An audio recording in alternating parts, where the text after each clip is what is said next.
Hello everyone. Yesterday we talked about these fundamentals of neurons, neural networks. In the last lecture, we have covered the definition of neuron, what is the benefits of neuron, and how neural networks mathematically we've tried to discuss. We discussed about all those. In today's lecture, I'm going to discuss on some of the remaining topics remaining topics of neural network, like neural network as a give me a moment. Neural network as a neural network feedback, neural network as a stochastic model of neuron, and neural network viewed as a directed graph, and that we have discussed. That I have promised you then that today we will discuss these two topics, and then I will move into some discussion on some of the important topics of concept of um, network architecture, that single layer feed forward network. How does single layer feed forward network look like, and a multi-layer feed-forward network look like, and a recurrent network. I will give a brief overview because in the subsequent sections, in subsequent chapters, we are going to discuss in details on this, and after that, and this initial part will be of 5 to 15 to 20 minutes, and after that, I will going to start Rosenblatt perceptron concept. So. Hope you like this. Okay, it will be beneficial for you. Thank you. Okay, starting with today's lecture, starting with stochastic model of neuron. A moment.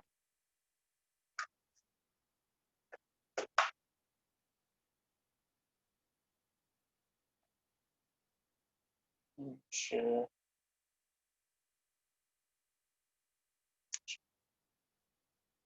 So today's topic is on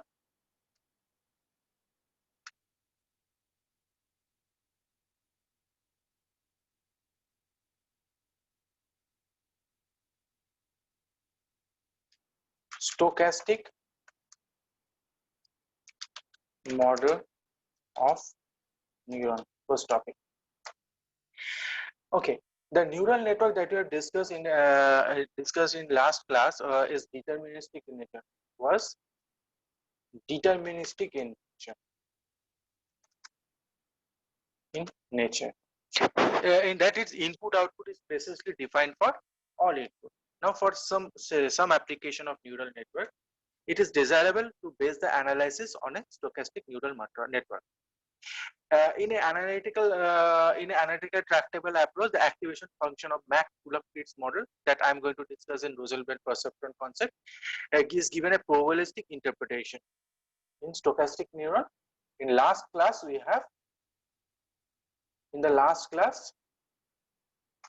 the model we discussed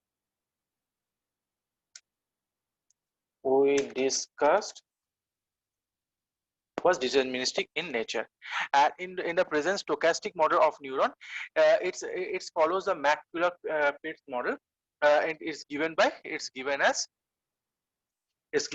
probabilistic interpretation. Okay, probabilistic interpretation. Specifically, neuron is permitted to reside in only one or two states. In this case, it's a neuron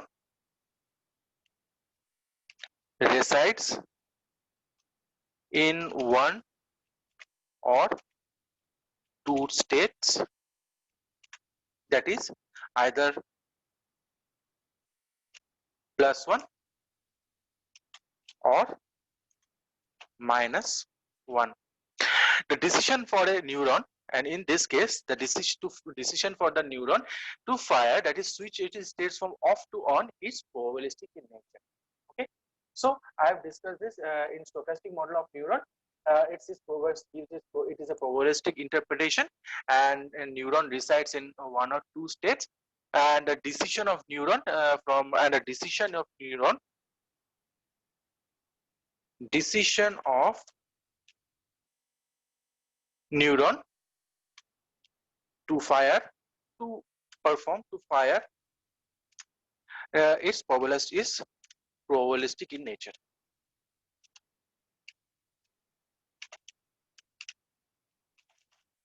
In nature. Okay. Now let us denote the state of neuron, and PV denote the probability of firing. Okay. Let X denote. Let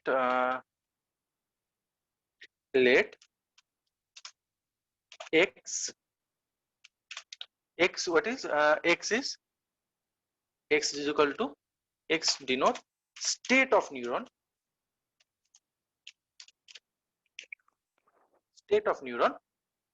and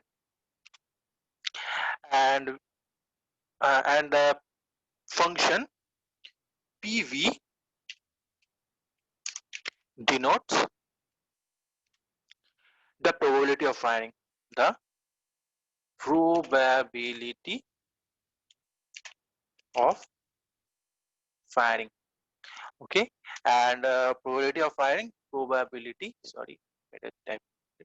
of firing, where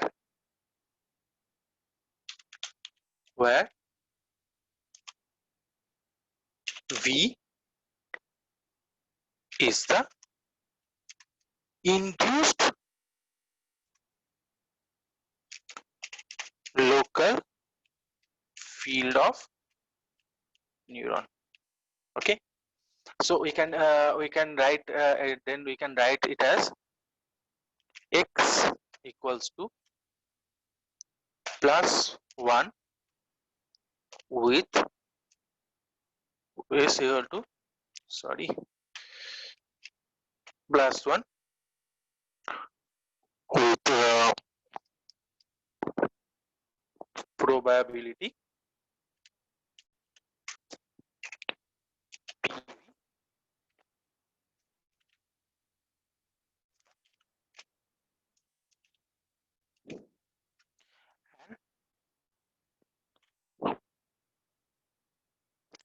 -1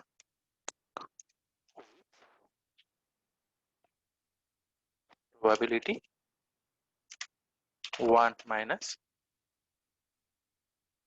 PV. Okay, I hope we all know that you can guess the expression, that is, if the probability is PV, then probability of non-occurrence of an event is 1 minus PV, because overall probability is 1, then 1 then this expression.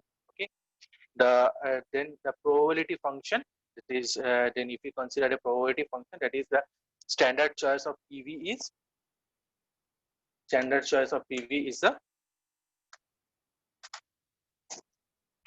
sigmoid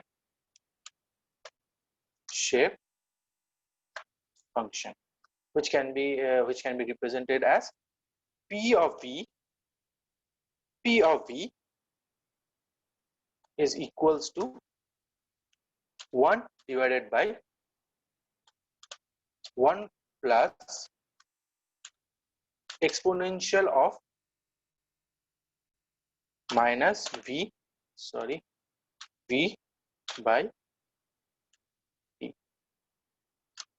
What then you have a question? What is T?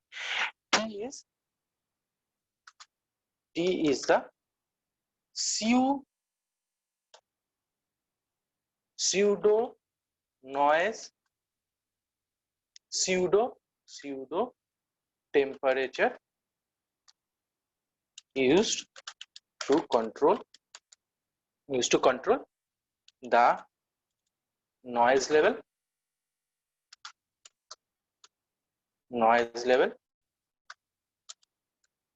and therefore uncertainty, therefore uncertainty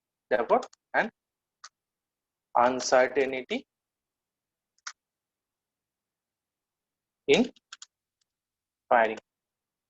And this was published in a research article by Little 1974.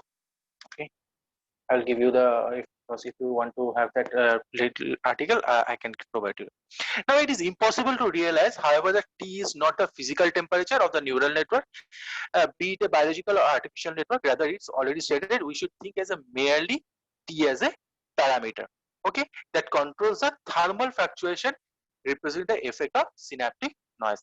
So these you don't need to worry about T. T is the inbuilt noise parameter that if when we run a process, we used to take care of. Okay, so no, we can note that when T tends to 0, the stochastic neuron is represented by is given above expression. Okay, reduces to a noiseless, that is in deterministic in. Now, if when T tends to 0, when T tends to 0, what happens? The expression, let me denote this expression as this one as equation 1,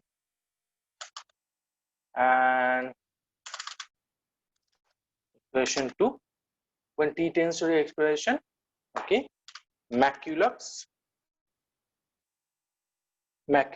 pit metal, macular CH, macular Pitts model. It takes the form of macular Pitts model. That is macular, that is deterministic in nature. Deterministic in nature. That is noiseless. Okay. I hope after this it's clear to you. So in stochastic model of neuron, we take care about the we generally use the probabilistic interpretation, where the neuron resides in one or two states, that is +1 or -1, and decision of neuron to fire is probabilistic in nature. Suppose let us consider X be the state of the neuron and P be the probability of firing, where P is the induced local field of the neuron and X is 1 with probability PV, and -1 is 1 minus PV. And PV is, if you consider PV is a sigmoid shape function generally commonly used, we can write this expression as expression 2, where T is capital T is the pseudo temperature used to control the noise level and uncertainty in firing. And when T tends to 0, the expression becomes macular Pitt model, and that is deterministic in nature, that is noiseless. Okay. So, so correspondingly, we learned about, we have a brief idea of stochastic model of neuron. Now, if we consider neural network, now moving on to further, those who have idea of control engineering, you have or any kind of computer system, you have considered or knowledge of graph theory. So we can also view neural network as a directed graph, and if needed, I can share this in the, if it is needed for you, then I can share this in the subsequent lectures, in the subsequent following lectures, when we will go into deep dive into the topic. Okay, as this is an introductory part, so I'm not really focusing on this. So we can also represent neural network as a directed graph, inspired from graph theory. Okay, so whenever required, I will discuss this. Okay, so moving on to further, there are concept of feedback theory, and then now moving on to further network architecture. Okay, the what now the concept of network architecture that we will going to learn. So in the network architecture, I will discuss about three commonly used network architecture. What is single layer feed forward network, multi-layer feed forward network, and recurrent network. I'll just give a brief overview on this, because in the subsequent lectures to follow, we'll go into deep dive on it. Okay. So what are the common network architecture? architecture, common neural network architecture.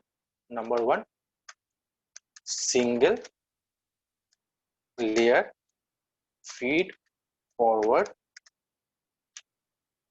networks. So what is meant by single layer feed forward network? Single layer feed forward network is nothing but look like this. In where we have only a forward path. We do not have a feedback. Okay, only the forward path will be there, and there is no feedback part will be there. So in it, you can define it. It's a layered neural network. The neurons are organized in the form of layer. In a simplest form of layered output, we have input layer, the source node that projects directly onto an output layer of the neuron, but not vice versa. There is input to output direct relationship, but there is no output to input feedback path is there is present. In other words, the network is directly strictly feed forward track. It is such a network is also called such as a single layer network with designation simulated output layer of computation node.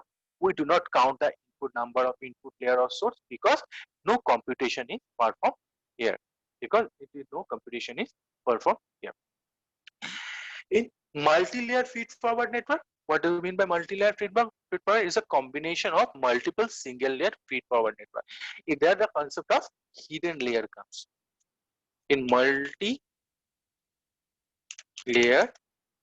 feed-forward network,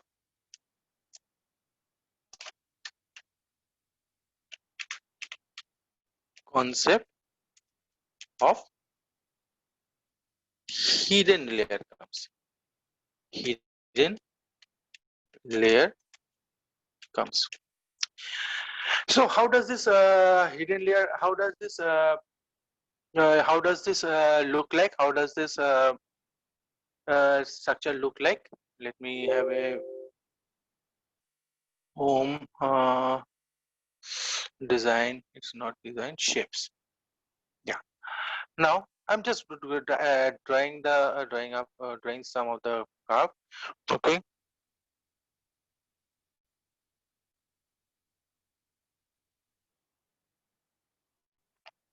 So this is the first first layer.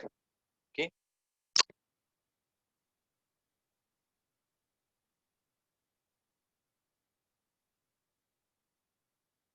We'll define it like this. This now, if we this is the input layer. These are the inputs coming input nodes. This is the input. This is the output. All the nodes coming to this. Okay. Now there is also like this. Input comes on this. This is a two input. This is a two input type, and just look like this. From this, there is another output will be there.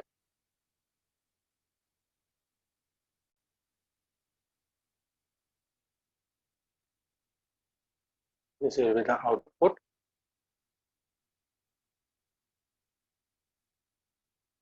And we have the corresponding output from the hidden layer to final layer of the output neuron. So this is a single layer, and if there is only one input output relationship, then we can consider it as a single layer feed forward. And this layer in multi-layer feed forward network, we have this concept of hidden layer. Now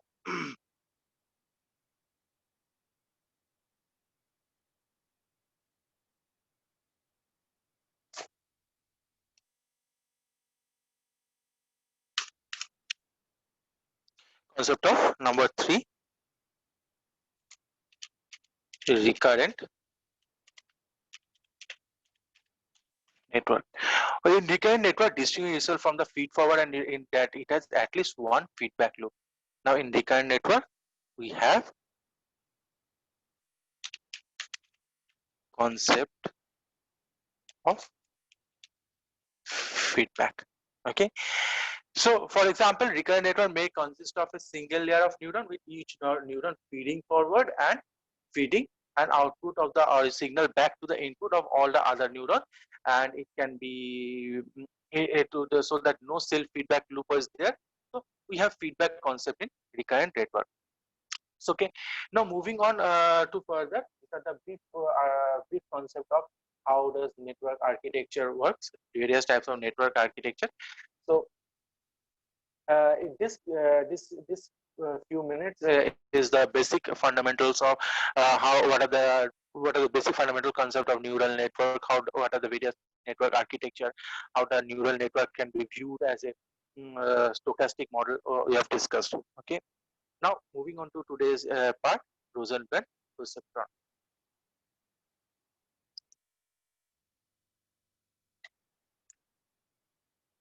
Okay, this is the most important part of the today's lecture. Okay.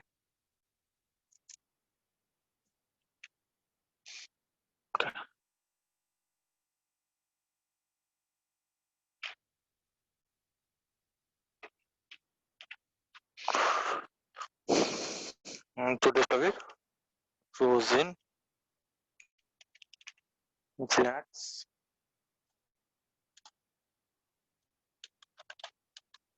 Rosenblatt perceptron.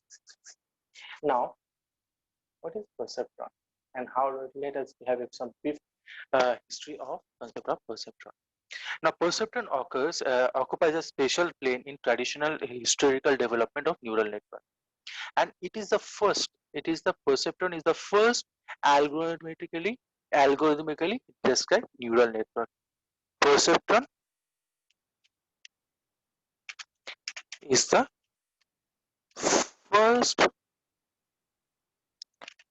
algorithmically described neural network. Okay, and its invention was given by Rosenblatt himself. Blatt network concept was given by Rosenblatt, a psychologist, an inspired engineer, physicist, and mathematical alike to devote their research and effort in different aspects of neural network in 1960s. Okay, and 1970s. And moreover, it's truly remarkable to find that perceptron in its basic form it's still valid today. The concept is still valid today. Okay, and when result and it was from the Rosenblatt paper, Rosenblatt research article, and this concept is still valid today. But the basic structure of the neuron is still followed from the Rosenblatt remarkable paper. Now moving on to the some of the part, then I was the first person to introduce concept of neural network was Maculux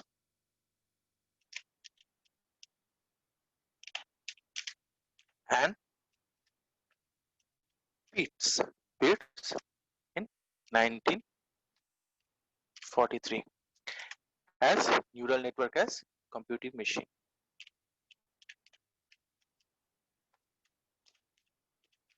As computing machine. Okay. Second was Hebs. Second was Heb. HEBBS. First rule for self-organizing learning. What is meant by self-organizing learning? Yeah. Any idea? Self-organization learning means learning through some supervision. Okay. Here's in 1949 postulated as first rule of self-organized learning, and in corresponding Rosenblatt in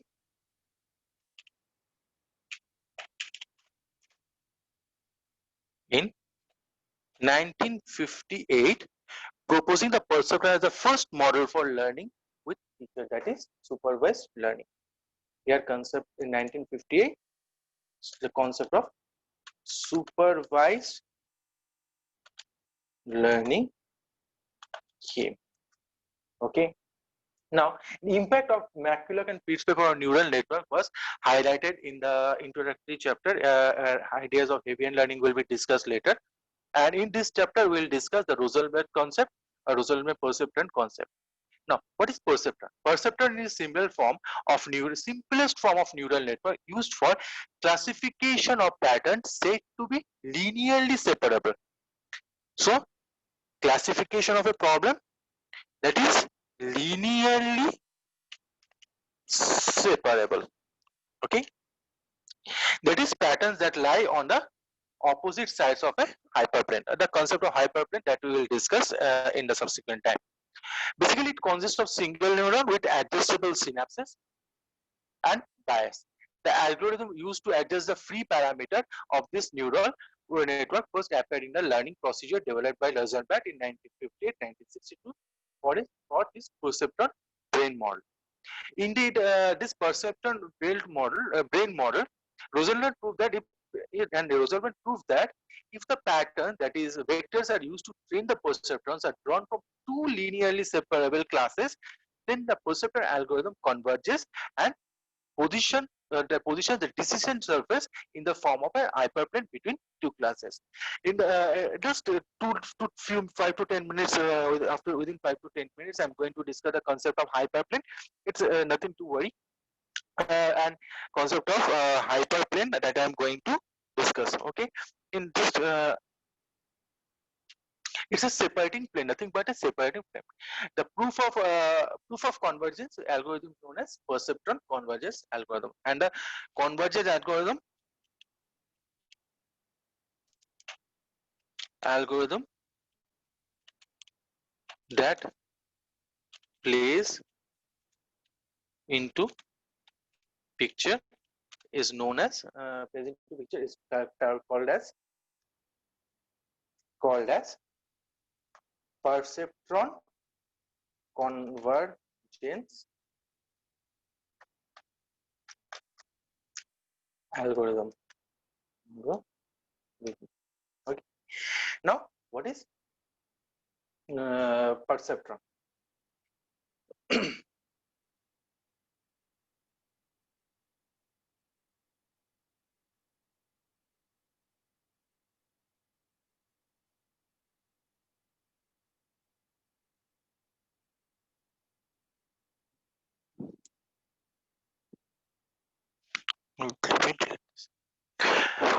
Perceptron is built around a nonlinear neuron, namely macular Pitts model form of a neuron. So we see that we have seen that such a neural network consists of linear combiner followed by a hard limiter. What is now you have got a new term, hard limiter. Hard limiter is nothing but activation. Limiter is nothing but activation function. Is nothing but the activation function. So when we have discussed in the last class, I've tried to discuss the structure of a layout of a neuron. So a simple structure of a layout of a neuron. So it was something like this. We had a summing junction. We had an activation function junction. We had an activation function part. Then we are having a corresponding output. This is the corresponding input of the neurons. These are the corresponding input of the neuron. We have this part. We have seen this part, and we have something called we have output. We have something termed as bias function. There's the bias term that we have seen. We have seen this kind of structure. We have seen where this is x1, x2 is the corresponding input, and this part, this is the summing junction where all the input neurons added up, and we have the bias term. We have and this section was your hard limiter section. It was nothing but the activation function that we have discussed yesterday. Okay, and then we have the corresponding output. Okay, now the summing node of the neural network computes the linear combination of input applied to its synapses as well as incorporates an external applied bias. The resulting sum, that is the induced local field, is applied to a hard limiter. According to the neuron, produce an output equal to 1 if the hard limiter input is positive and the hard limiter output is negative. Here the concept that I have discussed few moments back. Okay, that is the concept that I have discussed few moments back. Okay.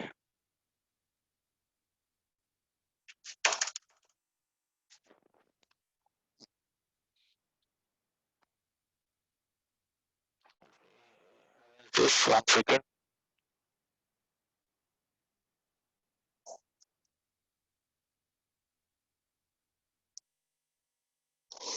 That is the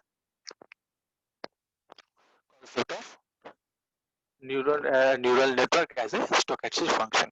This hard limiter will produce an output equals to 1 when input is positive and minus 1 input is negative. Function of hard limiter,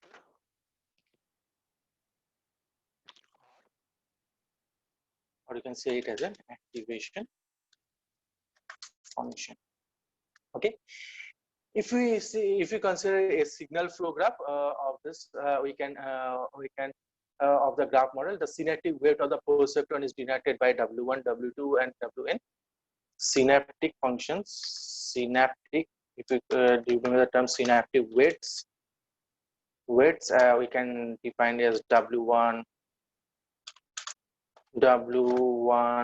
comma W2, comma W3, dot up to Wn.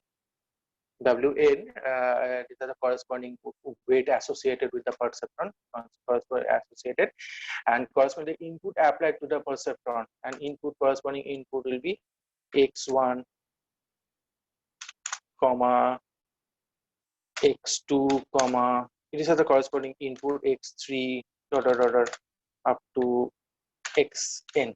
Okay, these are corresponding.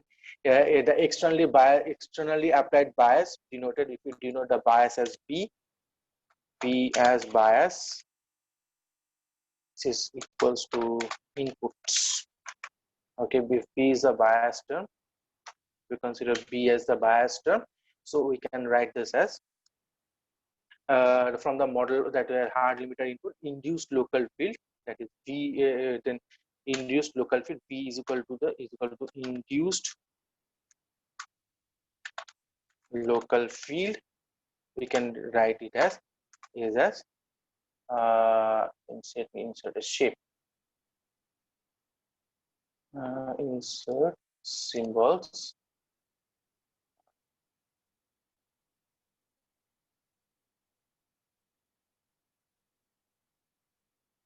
summation, sorry,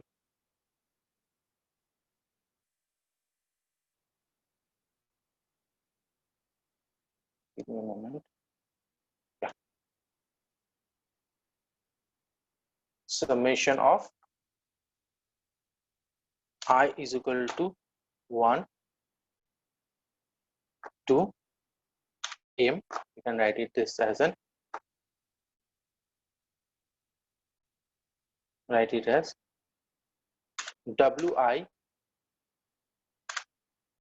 xi plus e. This is the induced local field. And the goal of the perceptron is to correctly classify the set of externally applied stimuli, that is x1 to x2 into one of the two classes. Now we are within one of the two classes, as class 1 or class 2. It is at the two types. Then suppose, for example, you have we are doing the classification problem. We're going to define two input, and we have the output. Suppose we have x1 as a class and x2 as a class. Okay, x2 as another class. Suppose you have two classes, A and B. Okay, for that case, we can use this function. Okay, the decision rule for the classification is to be assigned the point represented by the input x1, x2, and x3 to class C1, and the perceptron is greater than 1. So if you have two classes, if you want to classify this problem into two classes, if we want to classify this problem into two classes, probability is into two classes. That is class C1 and class C2. Then we can say that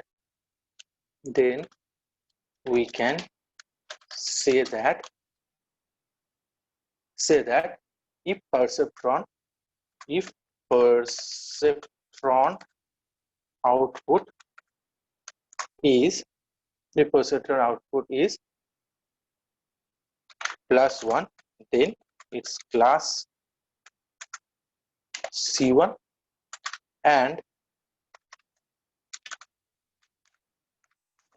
if it is -1, then class C2. Okay, that to develop the insight of the into the behavior of the pattern classifier, it is customary to plot the map of a decision region in m-dimensional signal space spanned by m input variable. And in simplest form of perceptor, there are two decision regions separated by hyperplane. So if we graphically plot this, if you want to show this, you show it to you graphically. Suppose you want to plot this is your x-axis, this is your y-axis, and this is your x-axis. This is your x-axis. Okay. Now, if you want to say you have to plot this. Okay, plot this concept, and then we have this is this part will be your C1 class. Suppose this one will be your class. If this is your decision surface, if you, above the decision surface is your class 1. If it is +1, and if it is -1, is in class C2. And this is your this line that separates the two classes. The separate two classes are known as hyperplane. This line is known as this line. We can call it as, in this line is called, we can call this as a, this line we can call it as a hyperplane. This is hyperplane. We call it as a hyperplane. Okay, that plane hyperplane. Now, above the hyperplane, if positive part of the part is there, we can positive part we have, this is class, we classify this as the class C1.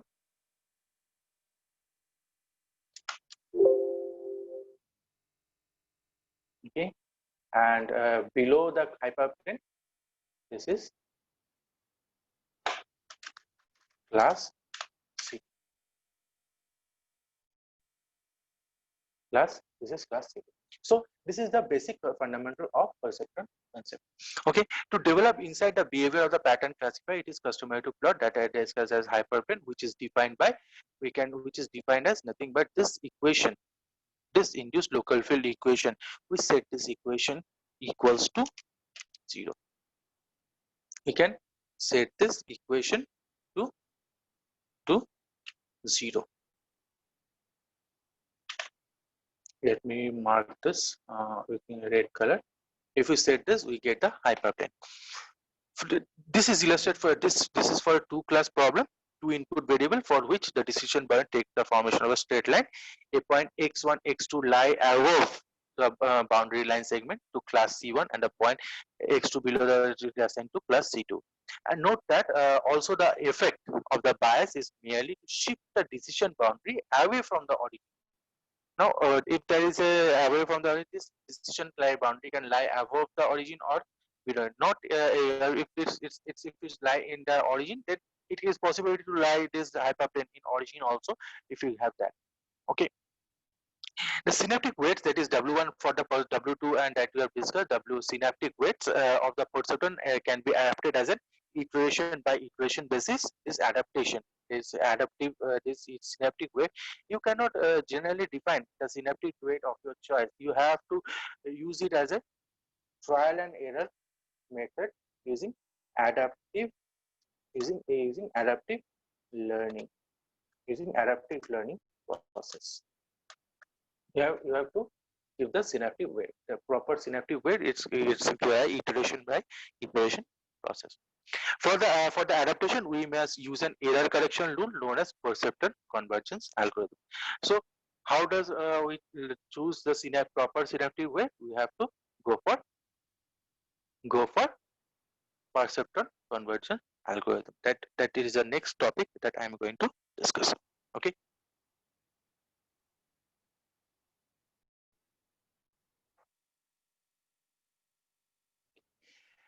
Now let us move into the perceptron convergence theorem. Okay, this is the important topic because in the last few minutes back, I've told you that for precision weight, for having the weight corresponding weight associated with it, synaptic weight, the perceptron can be adapted by iteration basis. And for the adaptation,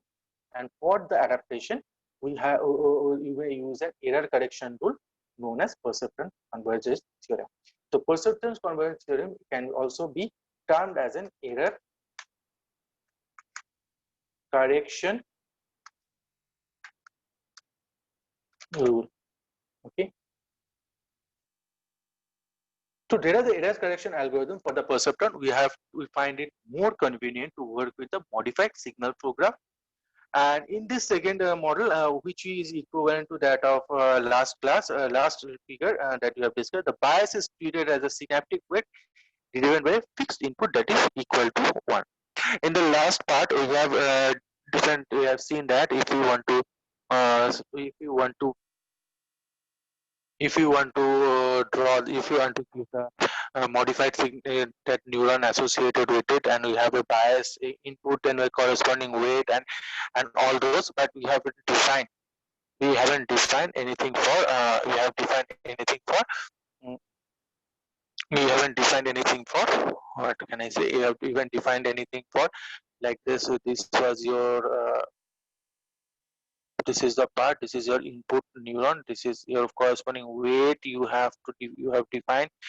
These are the weight associated, then you have these are the corresponding one is so worst. uh, Let me clear it. What is it, sir? Let me draw something with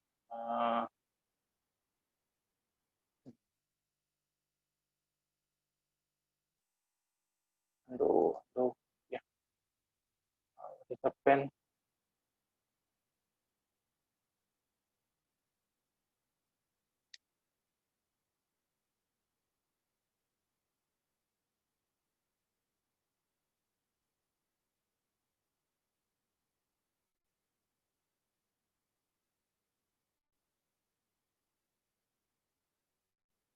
Yeah, drawings. Okay. Now, in the previous part, we have seen that it is this. You have seen this, and you have copy. Let me copy paste. Okay. Let me shut down this editing pad. Sorry for this.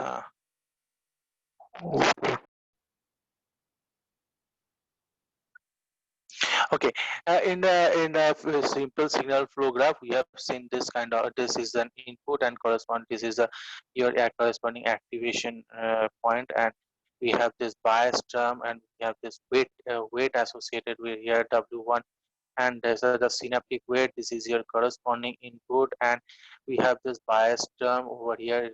B is your bias term, and after that, this is the first part. Okay, this is the W1, this is your W1, and this is your W2. Okay, uh, this is your W1 and W2. This was a concept that was there. Okay, and here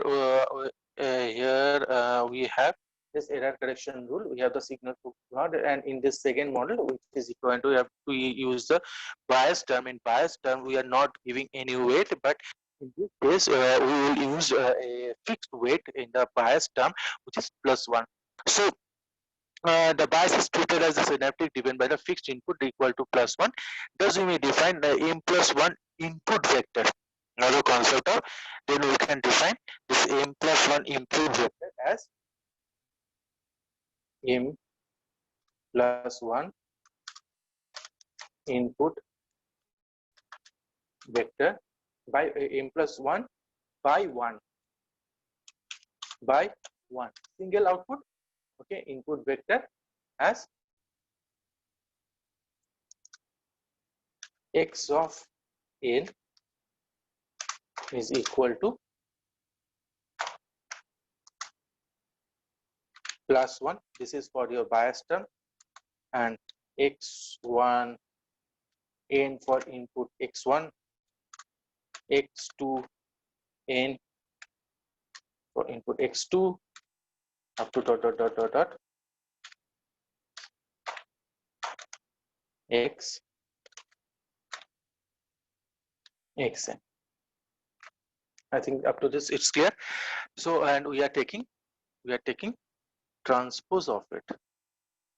We are taking transpose of. Now, where n denotes the number of time step apply in the algorithm, where n is the number of time step in the algorithm. Okay, and corresponding m plus what m plus 1 weight vector and vector, where x1 is the, this is your bias term, this is your bias input, and we have corresponding weight associated with it as w win. We can write it as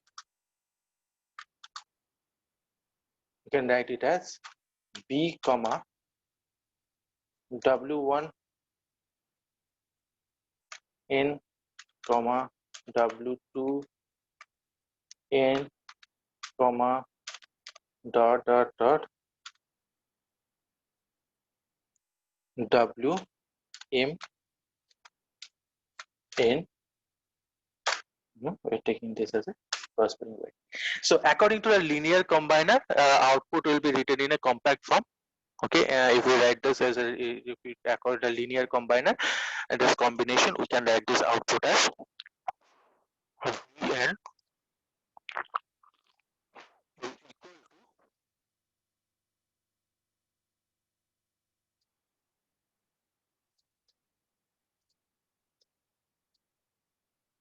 equal to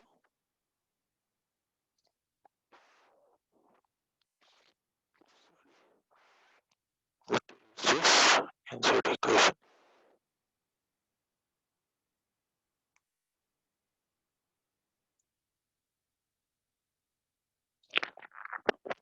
And write this as I is equal to 0 to n, I equals to 0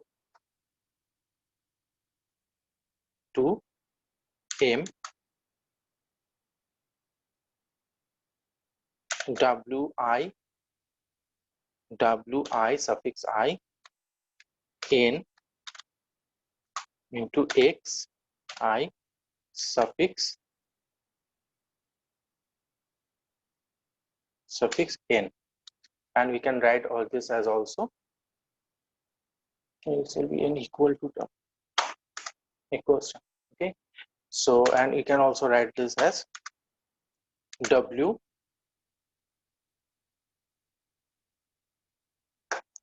transpose w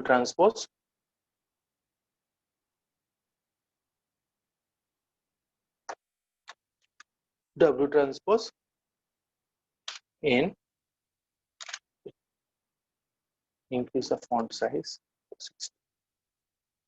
w transpose in xn. Okay, where in the first line w0 is the corresponding I, if we consider w is equal to I is equal to 0, then corresponding replaces the bias term for the equation w2 w transpose x is equal to 0, plotted in an m dimensional space and for the prescribed bias and with coordinates x1 x2 and defines the hyperplane as a decision surface between the two different classes of input. Now, for the perceptron to function properly, the two classes C1 and C2 must be linearly separable. Okay. So now, for the perceptron to operate, then two classes that we defined previously should be linearly separable. Okay.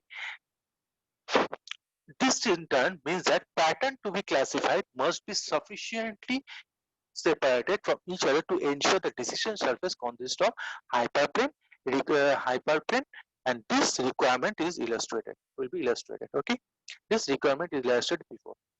For the case of two-dimensional perceptron, the two classes here are sufficiently separated from each other for us to draw hyperplane. If however the two classes C1 are allowed to move too close to each other, they become non-linearly separable, a situation that is beyond the computing capability of the perceptron.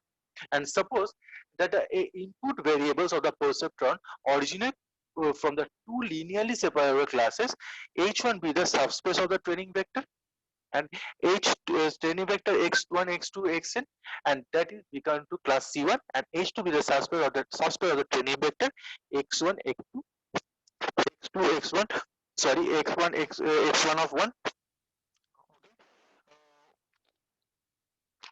Yes, the input variable of the perceptron originate from the from two linearly separable classes. Let H1 be the subspace of the training vector of the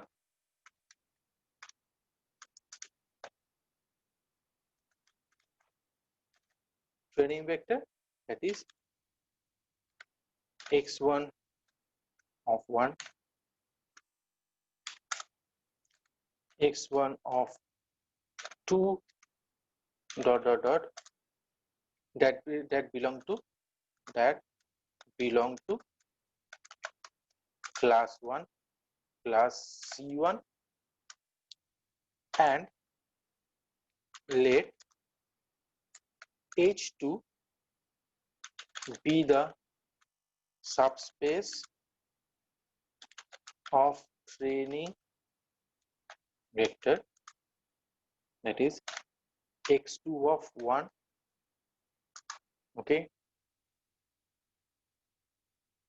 x2 of 1, x2 of 2, x2 of 2, that belongs to class C2. Now the union of H1 and H2 is the complete space denoted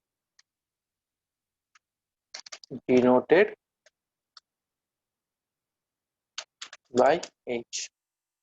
And given that vector H1 and H2 to train the classifier, the training process involves the adjustment of weight vector in such a way that the two classes are linearly separable. Okay.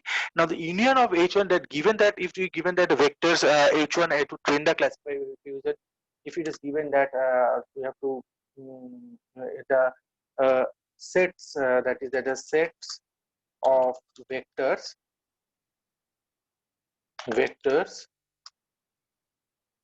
H1 and H2 to train the classifier,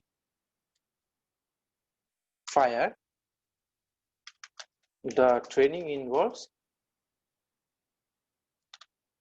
training involves the adjustment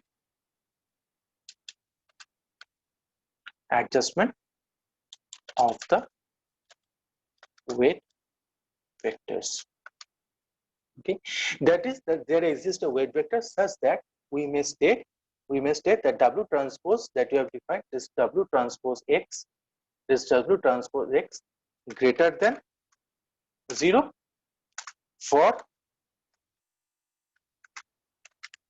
every input vector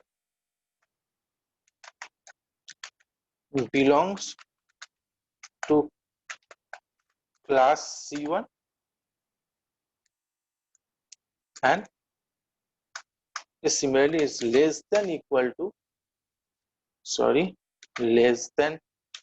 to 0 for every input vector belongs to class C. Okay, so we have arbitrary in the second line. We have arbitrarily chosen to say that input vector x belongs to class C2. That is, if W transpose x is equals to 0, given a subset of training vector H1 and H2, the training problem of for the perceptron is then find a weight vector W such that two inequalities of this equation are satisfied. Okay, the algorithm for adapting weight vector of elementary perceptron may be we'll look in the subsequent lecture. So, and the algorithm for the and today I'm just ending this up to this. In the next lecture, we will cover the algorithm corresponding convergence perceptual convergence algorithm. Okay, in the next lecture, we'll discuss in detail the perceptual convergence algorithm. Okay, just like this, today we discussed some important concept of what is perceptron, that is Maxwell-Spitz model. Then how this corresponding thing goes, and we are moving on to perceptron convergence theorem. That is, it is an error correction tool for updating the weight vector. Okay, so thank you for today's class. Tomorrow, in the next class, we'll discuss the algorithm for adapting the weight vector. That is the algorithm for adaptation of elementary perceptron for any elementary perceptron. Okay, so mention this next class. We'll discuss the algorithm for adapting weight vector.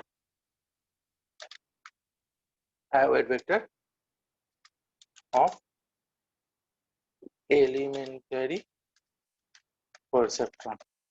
Okay, in the next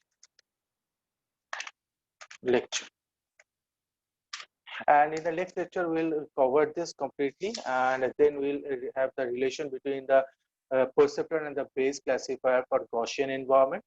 Okay, for a Gaussian environment, we'll discuss, and then we'll discuss Bayesian Bayes classifier for Gaussian distribution.